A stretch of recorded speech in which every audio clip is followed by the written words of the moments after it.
Welcome back, everyone. Today we are going to be talking about Unit 4, Day 3, and we will be talking about the 6 trig functions.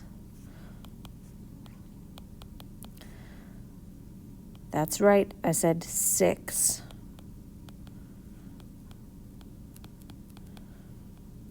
I know I said functions. They're also called trig ratios. There are 6 of them. So far, we've only talked about really sine and cosine. And we can talk about these in terms of the unit circle. We can also talk about them in terms of SOHCAHTOA. So we are going to start by talking about SOHCAHTOA. So I'm going to write out SOHCAHTOA. Now, SOHCAHTOA is only useful if you remember how to spell it. So again, some old hippie caught another hippie tripping on acid. I'm going to draw a little triangle off to the side here. And again, this is going to change depending on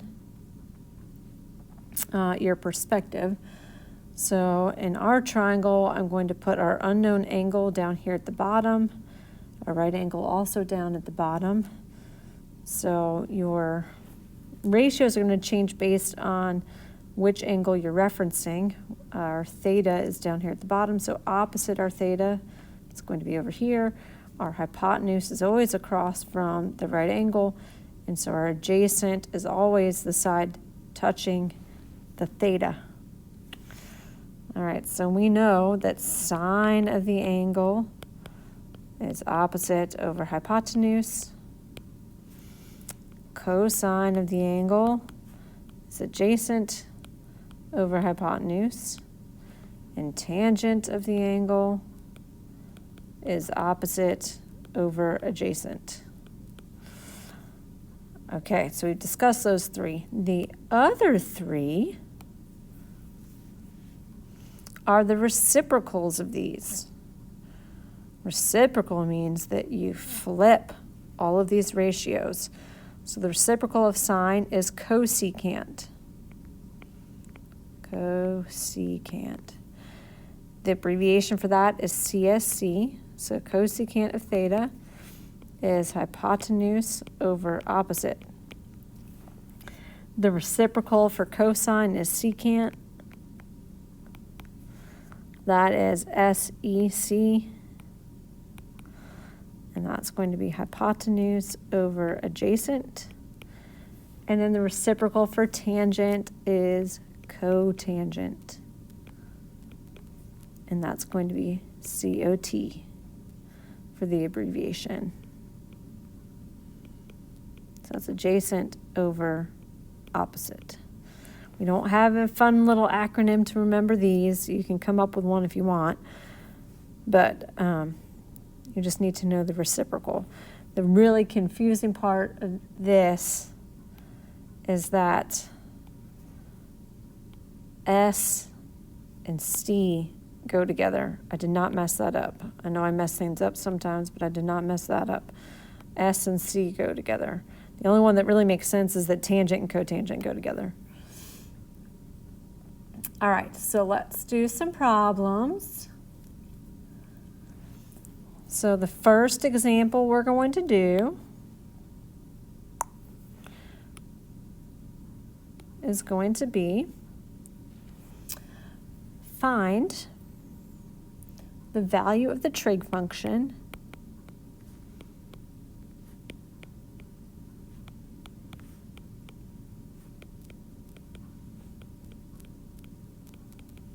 indicated.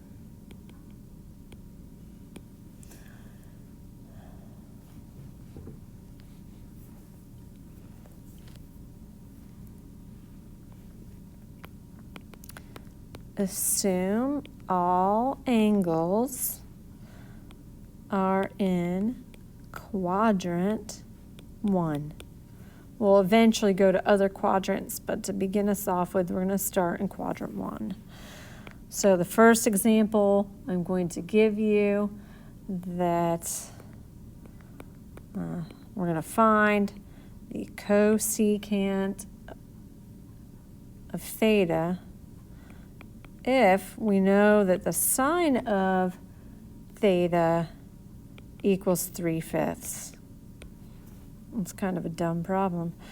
If you know that sine is 3/5, and we want to find cosecant, the relationship between those two is that they are reciprocals. So our answer to this one is that the cosecant is just the reciprocal of that, 5/3. See? That was kind of dumb. And yes, that's all you have to do. You don't have to show any work. Number 2, find the cosecant of theta if the secant equals 5/4. Okay, now these two do not relate to each other. So in this one, we're going to have to do a little bit of work. All right, so in this one, the work that we're going to do is going to be to set up a triangle. We do a lot of drawing in Trig. Now we're told in the instructions that our angles are in quadrant 1. Whenever we draw a triangle, we're going to draw with our hypotenuse coming from the origin, okay? And then you're going to draw the other side of the triangle going straight down to the x-axis. Okay, your theta will then be at the angle that's formed with the origin. So this is the angle. So it's like you're starting at 0 and then you're opening up to that hypotenuse. So that's your angle. Just like when we were talking about making our unit circle, the angle always starts from 0 and then opens up. Okay, so then you're going to label your triangle with the sides based on your trig ratio. So secant is hypotenuse over adjacent. So the hypotenuse is 5. The side adjacent to your theta, to your angle, is 4. Now, how in the world are we going to find the opposite side of this triangle? It's a right triangle, so what in the world are we going to do? Hopefully you're at home saying, Pythagorean theorem. Yes. So we're going to do x squared plus 4 squared equals 5 squared. And if you remember anything about right triangles, hopefully you're saying, but isn't that just 3? Isn't it a 3, 4, 5 right triangle? And if you said that, you're a genius. And if not, you can just do this math. I hope you realize that that was 3. There's a 3, 4, 5 right triangle, because that would save you some time. All right, so if we're going to do cosecant, if you look back to your ratios, cosecant is the reciprocal of sine. So instead of opposite over hypotenuse, it's hypotenuse over opposite.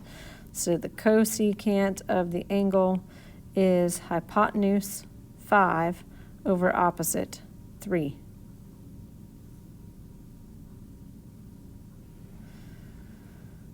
All right, number 3.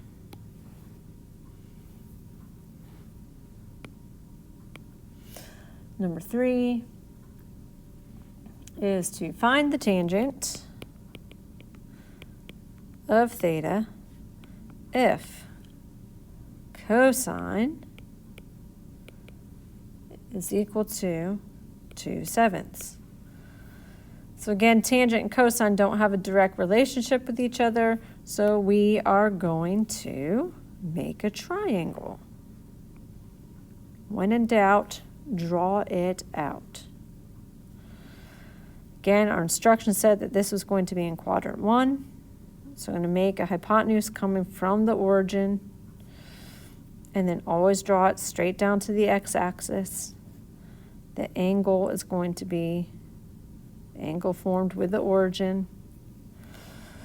Cosine is adjacent over hypotenuse. So the side adjacent to the angle is 2. The hypotenuse is 7. Again, if I want to find this missing side, we are going to do the Pythagorean theorem. This is not a special right triangle, so I have no idea what this missing side is. So in this one, we're going to have to do the Pythagorean theorem. X squared plus 4 equals 49. Subtract, we get x squared equals 45. Square root both sides. And I'm going to break down 45 into root 9 and root 5. And I get that x equals 3 root 5. That's my simplified radical. So this is 3 root 5. That means that the tangent of the angle equals opposite over hypotenuse. So 3 root 5 over 7. Excellent.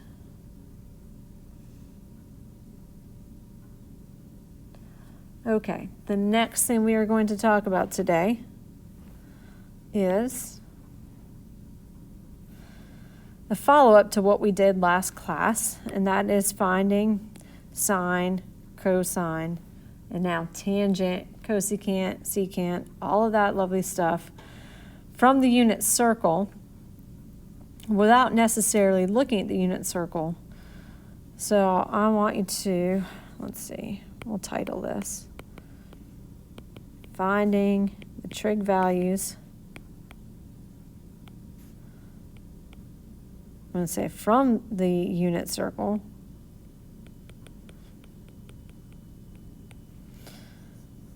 Okay. But again, I'm not going to be looking at the unit circle. You can pull it out to look at it if you want, but I'm going to talk about how to do it without staring at that circle. So I want you to recall when we have the x, y coordinates from the unit circle, that's the same thing as cosine of the angle, comma, sine of the angle. All right, so first example we're going to do, I want you to find the tangent of 25 pi over 6. So do this without looking at the unit circle. We want to start with the reference angle of pi over 6. Okay, this reference angle. So the tangent for 25 pi over 6 is going to be the same thing as tangent of pi over 6. The only thing that will be different is whether it's positive or negative. So to do this, I need to do the sine, because tangent is sine divided by cosine. I really need to think about sine of pi over 6 divided by cosine of pi over 6. So that's really y over x at pi over 6. So at pi over 6, if you think about quadrant 1, which you're supposed to have memorized, at pi over 6, let's see, this is 1/2 divided by root 3 over 2. So when you divide those, these 2's cancel out, you get 1 over root 3. If you get the square root out of the denominator, you get root 3 over 3. So now we need to decide, is this positive or negative? The way you decide is by figuring out where 25 pi over 6 would land as you go around a circle. So I do a little sketch like that. And the way I figure that out is change this to a mixed number. So how many times does 6 go into 25? That would be 4 1/4 pi. If you think about that going around a circle, this is 1 pi, 2 pi, 3 pi, and then 4 pi ends right here, and then 1/4 pi is right here. That's in quadrant 1. And in quadrant 1, sine and cosine are both positive. So that's positive, this is positive. So everything here ends up being positive. So your final answer is positive root 3 over 3.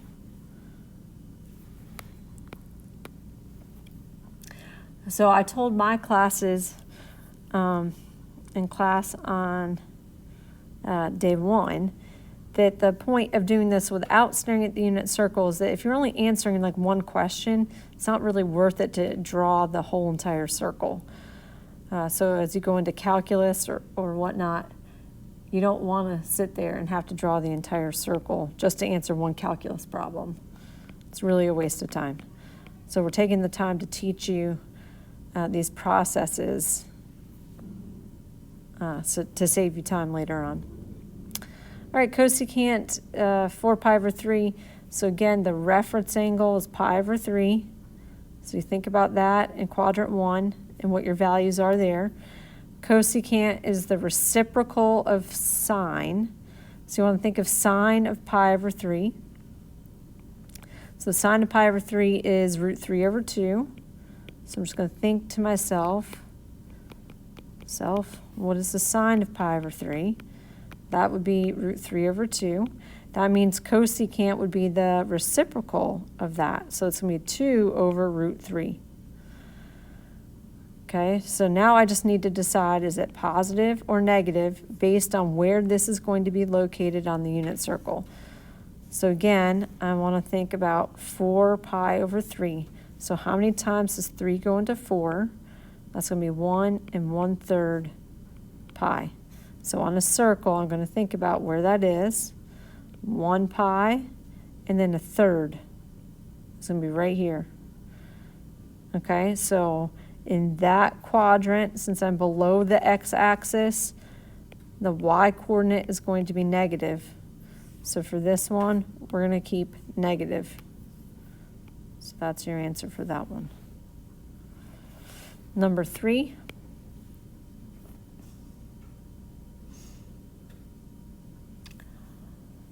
Let's look at cotangent of 1020 degrees. So if tangent is sine over cosine, then cotangent is going to be cosine over sine.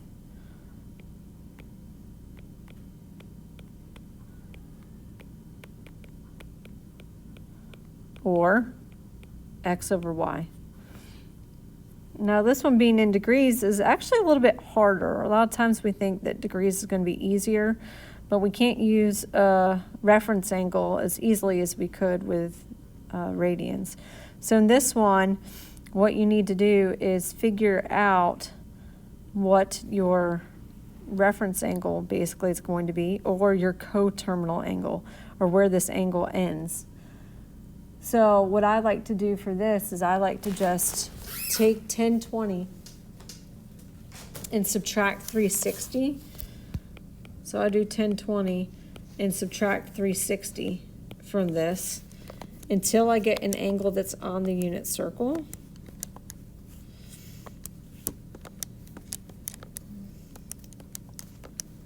I'm subtracting in my calculator right now. I get 660, so then I subtract 360 again. And you get 300 degrees. So this is the same thing as 300 degrees. So if you think about that on a circle, the reference angle for 300 degrees would be 60 degrees. Because that's 300 is 60 degrees away from the x-axis. So your reference angle is 60. So this would be the same thing as cosine of 60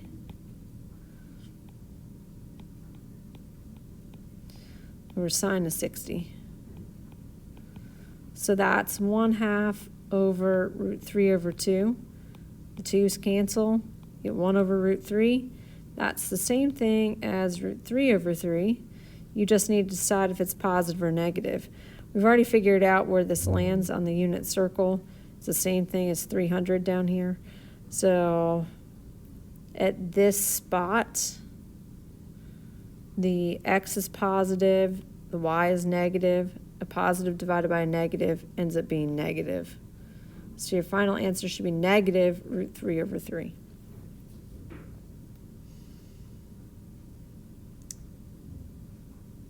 All right. The next thing we're going to talk about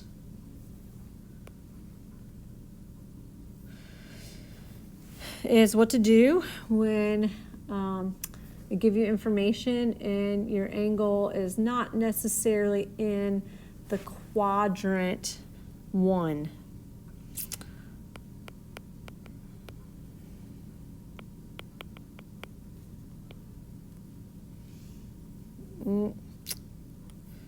So I'm going to say find, let's see,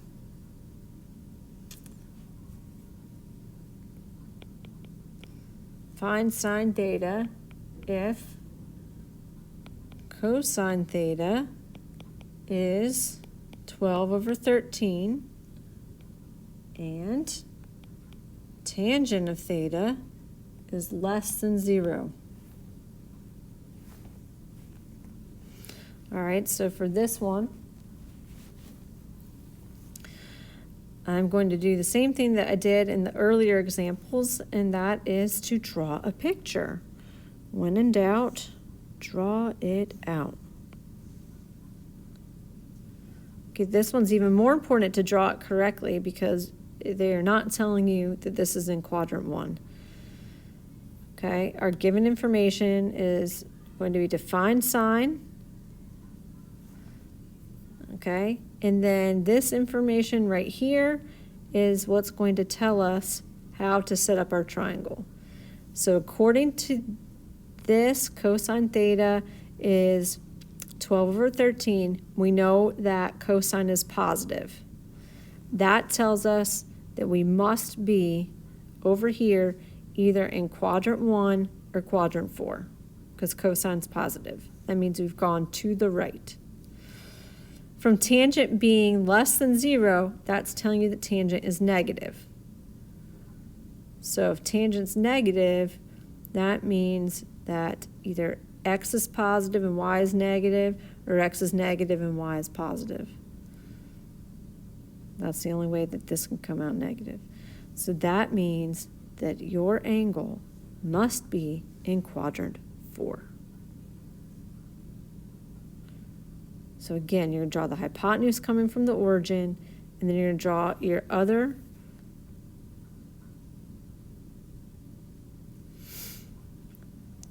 side going straight to the x-axis. And then you're going to make a right angle. All right, and then you are going to make your theta at the origin. Then you're going to label based on what you know. Cosine is adjacent over hypotenuse. So your adjacent side is 12, your hypotenuse is 13. We need to find the opposite side. Okay, so again, you're going to do that with Pythagorean theorem. 12 squared plus y squared equals 13 squared. And if you know your Pythagorean theorem numbers, hopefully you know what y is already. But if not, you can just do this. 144 plus y squared equals 169. If you subtract, you get y equals plus or minus 5. Now you might be saying, Ms. Fisher, in the other ones you didn't do a plus or minus. How come you did plus or minus in this one? Well, friends, I did plus or minus this time because we are not in quadrant 1 anymore. Things aren't all positive all the time. So I need to decide, is this going to be positive 5 or negative 5? And how do I know? Well, this one's going to be negative 5 because we are going down underneath the x-axis. So your y value is actually going to be a negative 5. So now if we're going to find the tangent, this actually asks you to find sine. if we're going to find sine of theta, we need to do opposite over hypotenuse. It's going to be negative 5 over 13. And if you look at your unit circle, in quadrant 4, all of your sine values come out negative. All right, the last type of question I'm going to do with you is a question that says solve.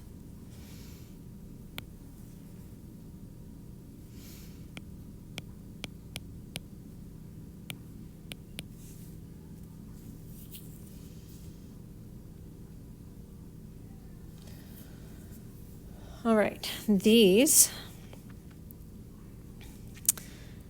we are going to be given questions.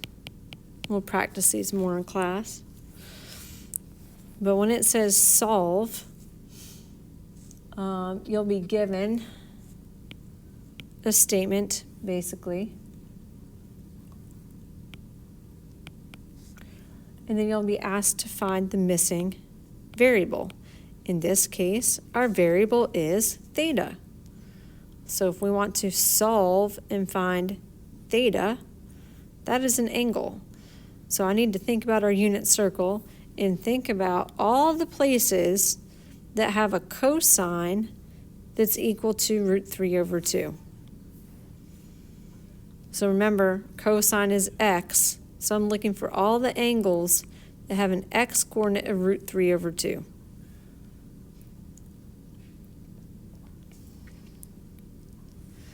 Oh, there's some more given information. And the given information is that theta can only be between 0 and 2 pi. Okay, so that's going to happen at pi over 6 and 11 pi over 6. All right, there's two answers because there's two places on the unit circle that have that cosine value. Let's try a second one.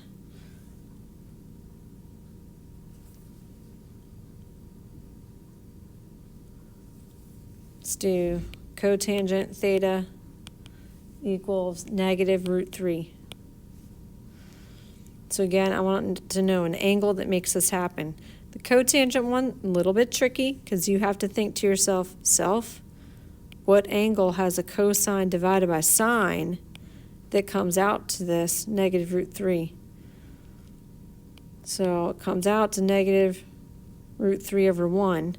So you really have to work backwards and think about what had negative root 3 over 2 divided by a half, because that would reduce to negative root 3 over 1. Or it could have been root 3 over 2 divided by negative a half. So you have to think about where that would happen on the unit circle. Okay, so where is the x, root 3 over 2, and the y, a half?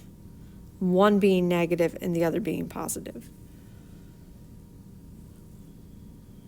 Maybe pause and think about it. All right, so this is going to happen at the reference angle of pi over 6. So then you think about where it is on the unit circle. So that's going to be 5 pi over 6 and 11 pi over 6. Okay. All right, so we are going to end it there. We will do the rest of the practicing in class. I hope you've enjoyed this third installment of Unit 4. And I hope you are enjoying your trig project so far. Please be working on it. Don't save it all for the day before the due date, otherwise you're going to give us junky projects. And little secret for you, we don't like junky projects. We will talk about it behind your back, about how ugly it is. So don't give us junky projects. Got it? All right. Have a lovely day. Bye.